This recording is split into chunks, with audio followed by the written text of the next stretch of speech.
الحمد للہ رب العالمین، الصلاۃ والسلام علی رسولہ النبی الکریم، اما بعد فاعوذ باللہ من الشیطان الرجیم، بسم اللہ الرحمن الرحیم۔ فبما رحمۃ من اللہ لنت لهم ولو كنت فظا غلیظ القلب لانفضوا من حولك فاعف عنهم واستغفر لهم وشاورهم في الأمر فإذا عزمت فتوكل على الله إن الله يحب المتوكلين۔ صدق اللہ مولانا العظیم۔ اللہم صلی علی سیدنا مولانا محمد وعلی آلہ وصحابہ وبارک وسلم۔ صلو علیہ، صلاۃ والسلام علیک سیدی یا رسول اللہ۔ آیت کریمہ آل عمران سے تلاوت کی 159۔ انشاءاللہ اس کا مفہومی ترجمہ و تفسیر مختصر وقت میں انشاءاللہ بیان کریں گے۔ آج کے درس قرآن میں تمام جتنے حضرات یہاں موجود ہیں، ہم تن گوش ہو کر آج کا یہ خوبصورت نورانی درس ضرور سنیے گا۔ میرے آقا علیہ الصلوۃ والسلام کی شان سنیے گا۔ لیکن آئیے اس سے پہلے چند اشعار حضور پرنور سید عالم صلی اللہ تعالیٰ علیہ وسلم کی بارگاہ اقدس میں امام اہل سنت کے کلام سے، لیکن درود پاک کا نذرانہ صلی اللہ علیہ کا یا رسول اللہ وسلم علیک یا حبیب اللہ۔ بڑی محبت سے پڑھیے تمام حضرات مل کے درود پاک صلی اللہ علیہ وسلم۔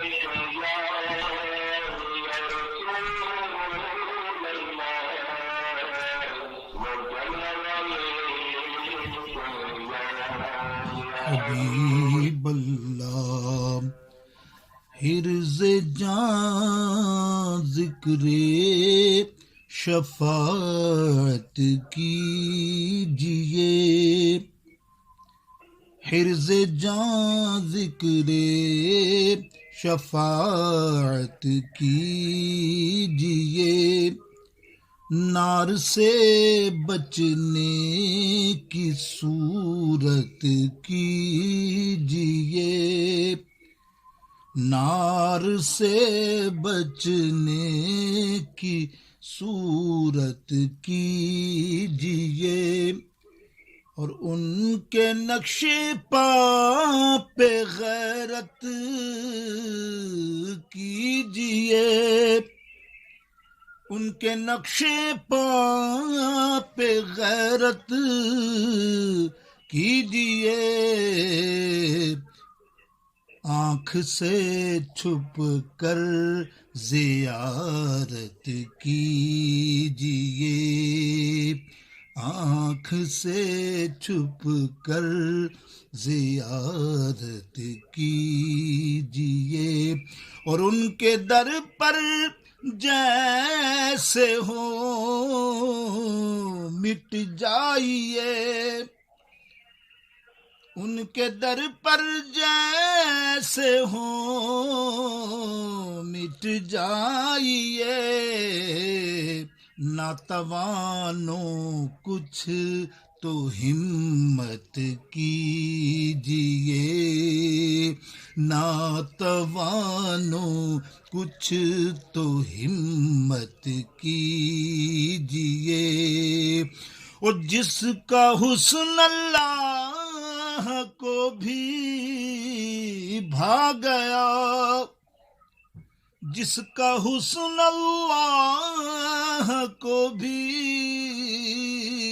بھا گیا، ایسے پیارے سے محبت کیجیے، ایسے پیارے سے محبت کیجیے، اور نعرہ کیجیے یا رسول اللہ کا،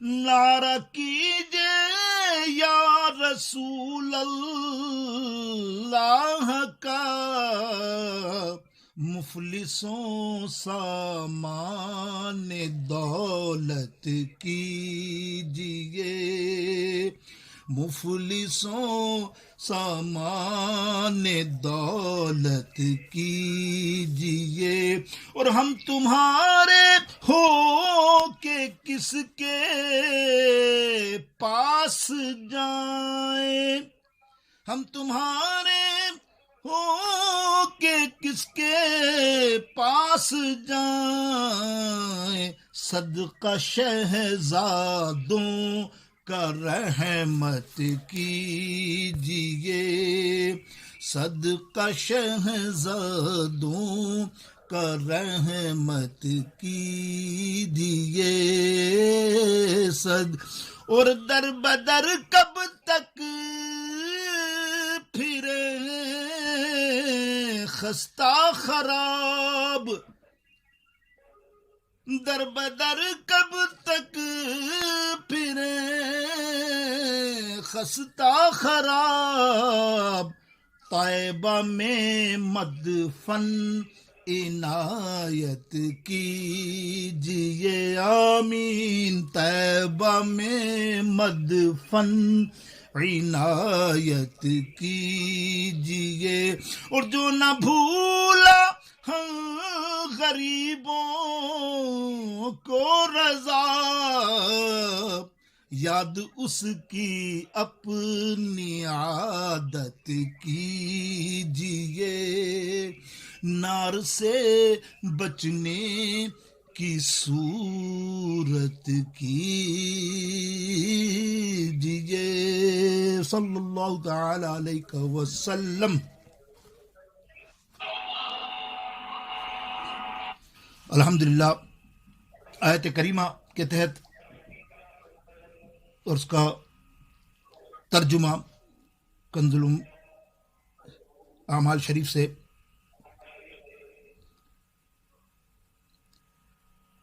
اللہ ارشاد فرماتا ہے، فَبِمَا رَحْمَةٍ مِّنَ اللَّهِ لِنْتَ لَهُمْ، تو کچھ اللہ کی مہربانی ہے، تو کیسی کچھ اللہ کی مہربانی ہے اے محبوب صلی اللہ علیہ وسلم، وَلَوْ كُنْتَ فَظًّا غَلِيظَ الْقَلْبِ لَانفَضُّوا مِنْ حَوْلِكَ، اے محبوب تم ان کے نرم دل، یعنی تم ان کے لیے نرم دل بنے ہوئے، اور اگر تند و مزاج سخت دل ہوتے تو وہ ضرور تمہارے گرد سے پریشان ہو جاتے، تو تم انہیں معاف فرماؤ اور ان کی شفاعت کرو، فاعف عنہم واستغفر لہم وشاورہم فی الامر فاذا عزمت فتوکل علی اللہ، اور کاموں میں ان سے مشورہ لو، اور جو کسی بات کا ارادہ پکا کر لو تو کیا ہوگا، ان اللہ یحب المتوکلین، تو اللہ رب العالمین پہ بھروسہ کرو، بے شک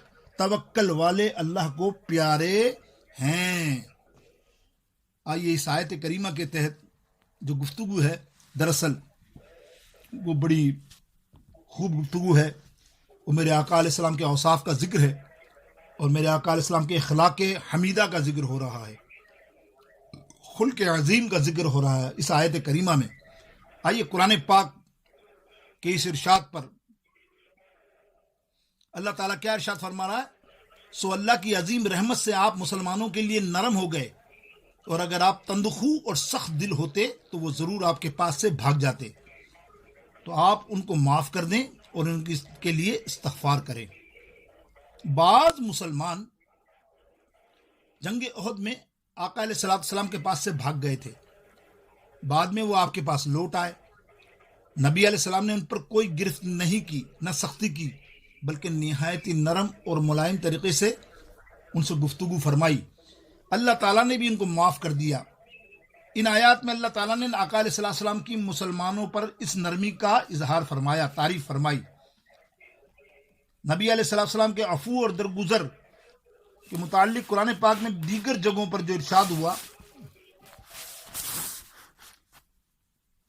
قرآن مجید کی آیت کریمہ ہے الشعراء 215 آیات میں ہے وَخْفِضْ جَنَاحَكَ لِمَنِ اتَّبَعَكَ مِنَ الْمُؤْمِنِينَ، جن مسلمانوں نے آپ کی پیروی کی ان کے لیے اپنی رحمت کے بازو جھکا دیجئے۔ اور ایک اور آیت کریمہ سورہ اعراف میں ترجمہ پیش کر رہا ہوں، معاف کرنا اختیار کیجئے، نیکی کا حکم دیجئے اور جاہلوں سے اعراض کیجئے۔ ایک اور جگہ پر بڑی مشہور آیت توبہ کی، سورہ توبہ کی آخری، لَقَدْ جَاءَكُمْ رَسُولٌ مِّنْ أَنفُسِكُمْ عَزِيزٌ عَلَيْهِ مَا عَنِتُّمْ حَرِيصٌ عَلَيْكُمْ بِالْمُؤْمِنِينَ رَءُوفٌ رَحِيمٌ، 128 سورہ توبہ کی آیت۔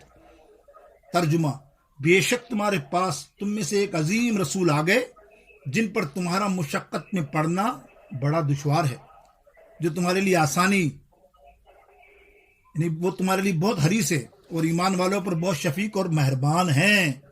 ایک آخری آیات سورہ قلم کی آیت نمبر 4، اِنَّكَ لَعَلَىٰ خُلُقٍ عَظِيمٍ، بے شک آپ بہت عظیم خلق پر فائز ہیں۔ اب آئیے امام بخاری اور دیگر محدثوں بے شمار کتب حدیث کے اندر حضور علیہ السلام کے اس اوصاف حمیدہ پر ذکر۔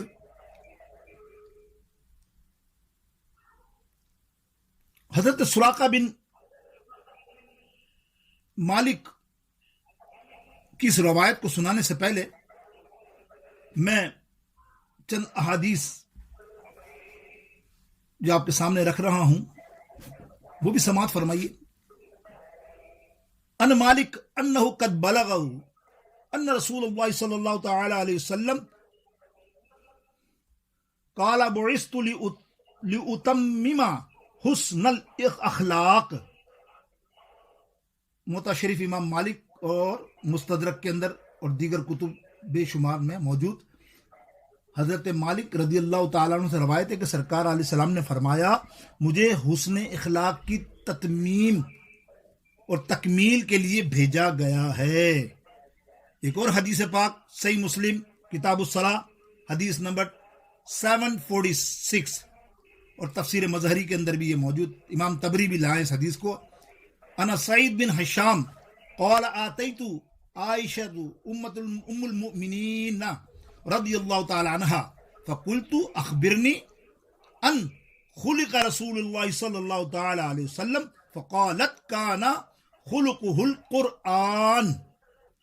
حضرت سعید بن حشام فرماتے ہیں میں نے امیر ام المومنین حضرت عائشہ رضی اللہ تعالیٰ عنہ کی خدمت میں حاضر ہوا تو میں نے عرض کی کہ مجھے رسول اللہ صلی اللہ تعالیٰ علیہ وسلم کے اخلاق کے متعلق بتائیے، تو آپ نے فرمایا حضور علیہ السلام کے اخلاق قرآن پاک ہیں، کیا تم نے قرآن نہیں پڑھا؟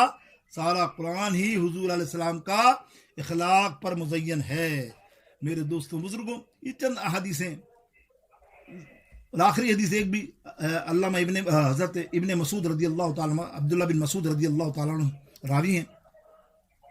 آپ فرماتے ہیں قال قال رسول اللہ صلی اللہ علیہ وسلم ادبنی ربی فاحسن نادی بی۔ یہ کنز العمال شریف کی حدیث پاک ہے۔ حضرت عبداللہ بن مسعود روایت کرتے ہیں کہ سرکار علیہ السلام نے فرمایا مجھے رب نے ادب سکھایا سو اچھا ادب سکھایا۔ اللہ رب العالمین جل شانہ کی بارگاہ اقدس میں اب آئیے نا، میں جو سراقہ کی جو روایت سنانے والا تھا اب سمجھتے ہیں۔ حضرت برہ رضی اللہ تعالیٰ بیان کرتے ہیں کہ جب نبی علیہ الصلوۃ والسلام مدینے کی طرف ہجرت کر رہے تھے تو سراقہ بن مالک بن جحشم نے آپ کا پیچھا کیا۔ یہ آپ کے علم میں ہے حدیث پاک۔ کفار نے پیسے دے کے ان کو ہائر کیا کہ تمہیں اتنا انعام اونٹوں کا بھرے سامان سے دیں گے، نعوذ باللہ وہ حضور علیہ السلام کی چراغ کو روشن کر دو، چراغ کو گل کر دو اور ان کے ساتھ سرکار کے ساتھ یہ معاملہ کر دو تو ہم تم کو اونٹوں بھرا سامان اور مال دیں گے. یہ کرائے کے بظاہر قاتل تھے حضرت سراقہ بن مالک. وہ نکلے حضور علیہ السلام کے پیچھے تو حضرت برہ فرماتے ہیں کہ مدینے کے قریب یعنی ہجرت کے بعد نبی علیہ السلام نے اس کے برخلاف دعائے زر کی تھی. جب دیکھا کہ پیچھے آ رہے ہیں تو گھوڑا زمین میں دھس گیا ان کا. تو اس نے کہا آپ میرے لیے اللہ سے دعا کریں, میں آپ کو کوئی زر نہیں پہنچاؤں گا. آقا علیہ السلام نے اس کے لیے دعا کی. یہ صحیح بخاری کی حدیث ہے, جلد نمبر 1 صفحہ نمبر 555 555. مطلب یہ تھا کہ اسی حدیث پاک میں نبی علیہ السلام نے فرمایا سراقہ تو ہمیں مارنے آیا ہے, ہم تیرے ہاتھ میں قیصر و کسریٰ کے سونے کے کنگن دیکھ رہے ہیں. یہ سرکار علیہ السلام کی بشارت تھی ان کی. اور حضرت سراقہ فرماتے ہیں کہ میں اسی آس پر حضور کی بشارت پر کئی بار مرتے مرتے زندہ ہوا. حضرت عمر رضی اللہ تعالیٰ عنہ کے زمانے میں ابھی ایران فتح نہیں ہوا تھا تو سرکار حضرت سراقہ بہت زیادہ علیل ہو گئے. ایسے علیل, ایسے بیمار ہوئے کہ مرنے جیسے ہو گئے. نزا کی کیفیت لوگوں نے اڑا دی پورے مدینہ شریف میں کہ سراقہ کا انتقال ہونے والا ہے, بلکہ ہو گیا ہے. حضرت عمر دوڑے ہوئے آئے اور پہنچے ان کے گھر پہ تو وہ لیٹے ہوئے تھے بالکل چپ گمسم, جیسے کوما والی کیفیت ہوتی ہے نا. حضرت عمر نے فرمایا ارے سراقہ اللہ تجھے جنت الفردوس میں جگہ عطا فرمائے, تو چلا گیا. اللہ یہ کہنا تھا کہ حضرت سراقہ نے آنکھیں کھولی اور فرمایا یا امیر المومنین عمر فاروق, یہ کیسے ہو سکتا ہے کہ حضور کی بشارت ہو, میرے آقا کا کہا ہوا جملہ ہو اور سراقہ مر جائے. سراقہ تب تک نہیں مرے گا تب تک اس کے ہاتھوں میں قیصر و کسریٰ کے کنگن نہیں ہوں گے. اور وہ اٹھ کر کھڑے ہو گئے. اللہ اکبر. اور پھر کئی عرصے تک حیات رہے. پھر ایران فتح ہوا تو حضرت عمر فاروق رضی اللہ تعالیٰ عنہ نے آپ کو وہ کنگن پہنائے. یہ بڑی مشہور حدیث ہے جو اس اخلاق کے اوپر بات آ رہی ہے. ایسے کئی معاملات ہیں میرے دوستوں بزرگوں. حضرت بن زبیر رضی اللہ تعالیٰ عنہ راوی ہیں. جنگ بدر میں قریش کی شکست کے بعد عمیر بن وہب, یہ امام مالک لائے اس حدیث پاک کو, عمیر بن وہب اور صفوان بن امیہ حتیم کعبہ میں بیٹھے باتیں کر رہے تھے. اب عمیر بن وہب قریش کے شیطانوں میں سے ایک بڑا شیطان تھا. وہ سرکار علیہ السلام اور صحابہ کو ایذا پہنچاتا تھا. مکے میں آپ نے اور آپ کے اصحاب نے اسے بہت تکلیفیں پہنچائیں. عمیر کا بیٹا وہب بن عمیر بدر کے قیدیوں میں سے تھا. انہوں نے مقتولین بدر کا ذکر کیا تو صفوان نے کہا خدا کی قسم اس کے بعد زندہ رہنے میں کوئی بھلائی نہیں ہے. عمیر نے کہا تم نے سچ کہا. تو اس نے کہا کہ اگر میرے بیوی بچے نہیں ہوتے, مجھے انہیں نان نفع کی فکر نہ ہوتی تو نعوذ باللہ میں محمد بن عبداللہ صلی اللہ تعالی علیہ وسلم کا چراغ گل کر دیتا ابھی اٹھ کر. تو اس نے کہا یہ بات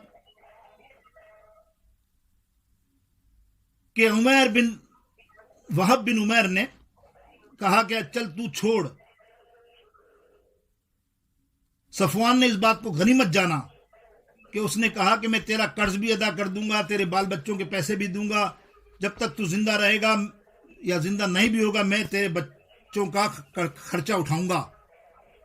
اس کے بعد وہب بن عمیر یعنی عمیر نے اپنی تلوار کو زہر میں ڈبویا اور مدینہ پاک پہنچ گیا. حضرت عمر فاروق کے ساتھ بیٹھے ہوئے سرکار علیہ السلام جنگ بدر کی باتیں فرما رہے تھے کہ اچانک یہ داخل ہوا. عمر فاروق رضی اللہ تعالیٰ نے دیکھا کہ یہ تلوار لے کے عمر بن وہب آیا ہے اور زہر والی تلوار. آپ نے فرمایا اس کو میرے پاس لاؤ. حضرت عمر اس کو لے آئے, اس کی گردن میں اس کی تلوار کی پٹی پکڑ لی اور اس کو رسول اللہ صلی اللہ علیہ وسلم کے پاس لے آئے حضرت عمر. تو سرکار علیہ السلام نے فرمایا عمر اس کو چھوڑو، عمر اس کو چھوڑ دو. اور عمر سے کہا میرے قریب آؤ. اس نے کہا صبح بخیر. یہ زمانہ جاہلیت کا سلام تھا. رسول اللہ صلی اللہ علیہ وسلم نے فرمایا ہمارا سلام تمہارے سلام سے بہتر ہے، وہی اہل جنت کا سلام ہے. اور آپ نے پوچھا اے عمر تو کس لیے آیا ہے؟ اس نے کہا میں آپ کے پاس جو ہمارے قیدی ہیں ان کے متعلق یہ کہنے آیا ہوں کہ ان پر احسان کرو. آپ نے فرمایا تمہارے گلے میں تو تلوار ہے، یہ تلوار کیوں لگائی ہے تم نے؟ اس نے کہا یہ تلوار کے لیے خرابی ہو، اس نے ہمیں کون سی مصیبت دور کر دی؟ آپ نے فرمایا تم سچ کہہ رہے ہو، تم اسی لیے آئے ہو نا. اب دیکھو میرے آقا علیہ السلام کا علم غیب. عمیر بن وہاب کو سرکار فرماتے ہیں اچھا تو تلوار اس لیے لایا ہے کہ تو اپنی حفاظت کے لیے لایا ہے. اب سرکار اسے بیان فرما رہے ہیں خدا کی قسم تو کس لیے آیا سن میں بتاتا ہوں. میرے آقا فرما دیں تم اور صفوان بن امیہ صحن میں بیٹھے ہوئے کعبے کے میرے لیے پلاننگ کر رہے تھے، مقتولین بدر کا ذکر کر رہے تھے. پھر تم نے کہا اگر مجھ پر قرض اور بچوں کی ذمہ داری نہ ہوتی تو میں ابھی روانہ ہو کر محمد صلی اللہ تعالیٰ علیہ وسلم کو نعوذ باللہ قتل کراتا. پھر صفوان اس شرط پر تمہارے قرض اور تمہارے بچوں کی کفالت کا ضامن ہو گیا کہ تم مجھے قتل کر دو گے. تمہارے اور تمہارے اس ارادے کو پورا ہونے کے لیے درمیان اللہ رب العالمین حائل ہو گیا. یہ سن کر عمیر بے ساختہ بولا میں گواہی دیتا ہوں آپ اللہ کے رسول ہے. کلمہ پڑھ کر مسلمان ہوئے. اللہ اکبر یا رسول اللہ. پہلے ہم آسمانی خبروں اور وحی کے متعلق آپ کی تکذیب کرتے تھے، اور یہ ایسی خبر ہے جس کے متعلق میرے اور صفوان کے علاوہ کوئی نہیں جانتا. خدا کی قسم مجھے یقین ہے کہ آپ یہ بات صرف اللہ نے بتائی ہے آپ کو، اور اللہ کا شکر نے مجھے اسلام کی ہدایت دی. اور اس نے کلمہ پڑھا، اور کلمہ پڑھ کر نبی علیہ السلام کے ساتھ وفاداروں میں شامل ہو گیا، دینی بھائی ہو گیا، اور اس کو قرآن کی تعلیم دی گئی. اور یہ حضرت عمیر بن وہب تعلیم لینے کے بعد مکے چلے گئے اور وہاں تبلیغ کی. میرے دوستوں بزرگوں یہ مختصر آج کی محفل کے حوالے سے میں تفصیل کرنا سکا. یہ انشاءاللہ سیر آموز گفتگو کبھی ہم کریں گے. آج کے لیے اتنا ہی درس کہ اخلاق مصطفیٰ صلی اللہ تعالیٰ علیہ وسلم کے لیے بے شمار احادیث موجود ہیں حدیث پاک کے اندر. بس اللہ تعالیٰ مجھے اور آپ سب کو علم دین سیکھنا نصیب فرمائے. کوشش کیجئے ہماری کتاب جو ہے اپنی آستان عالیہ کی جو کتاب ہے جو فقیر کی طرف سے اللہ نے کوشش اللہ کی طرف سے میرے لیے کوشش بھی اللہ کی طرف سے عنایت ہوئی. تو یہ کتاب گھر گھر پہنچائیں آپ، تاکہ ہمارے ارشادی پیغام کو عام ہو.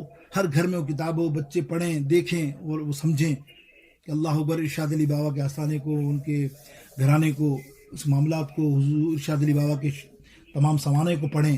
تو کوشش کریں آپ جس کو اللہ تعالیٰ نے توفیق دی ہے وہ گھر گھر پہنچائے. کم سے کم ایک گھر میں ایک کتاب ہو تو اور کیا بہاریں ہوں گی. میرے دوستوں آپ کے جانے کے بعد یہ صدقہ جاریہ ہے. یہ علم جو ہے صدقہ جاریہ ہے. خدا کی قسم آج جمعے کا دن ہے. ابھی تھوڑی دیر کے بعد میرا بیان 12:05 پہ آپ کے یہاں شروع ہوگا. آج میرا یہی بیان ہے کہ عالم دین اور علم دین کیا ہے. عالم دین کی شان سنیے گا آج آپ انشاءاللہ عز و جل. اللہ نے چاہا تو جھوم جائیں گے. اللہ رب العالمین مجھے بھی اس کی مصداق بنائے انشاءاللہ تعالی. وآخر دعوانا الحمدللہ رب العالمین. السلام علیکم ورحمۃ اللہ وبرکاتہ. الحمدللہ رب العالمین، الصلاۃ والسلام علی رسولہ النبی الکریم. اما بعد فاعوذ باللہ من الشیطان الرجیم. بسم اللہ الرحمن الرحیم. فبما رحمت من اللہ انت لهم ولو كنت فظا غلیظ القلب لانفضوا من حولك فاعف عنهم واستغفر لهم وشاورهم في الأمر فإذا عزمت فتوكل على الله إن الله يحب المتوكلين.